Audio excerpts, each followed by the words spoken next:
I want to discuss a very exciting topic. This close button right here. I told you it was exciting. I was half joking. It's not exciting, but it can be important, especially if you have traffic from GDPR countries. Under GDPR, you need user permission before tracking is allowed. So I visit your website for the first time, you show me this message, tracking is blocked until I give my permission. I have the possibility to say, no, I don't want you to track me. I have the possibility to configure all the tracking options, more options, and I can enable, disable various categories. Or in this case, I can close the prompt message. What happens if I close the prompt message? Tracking is still blocked. So let's close it. Now the website doesn't track me.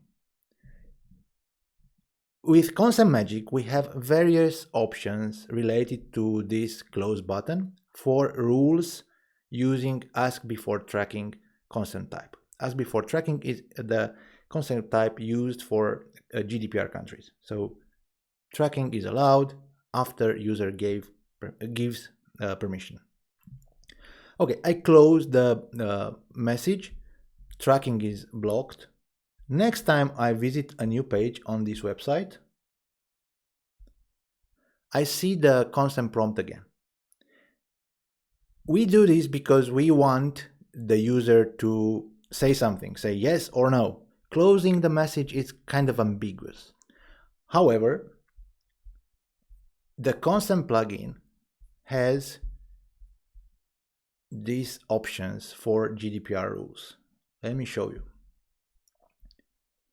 You can hide the close button, so the user cannot simply close that consent prompt. They must express their consent options, say yes, say no, whatever, they need to say something.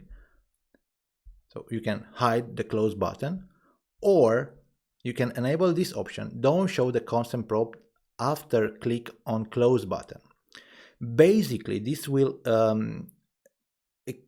make the close button to act like a deny all button. So if I enable this option, I still have the close button visible on the consent prompt. Let's see how it works. And if the user decides to click on that button, okay, I visit your website, I say, I'm not interested, I close the button. Nothing works, they are not tracked, but the next time they visit a new page they don't see the message again. They can open options from here as usual and eventually say allow all or configure the consent the way they want it.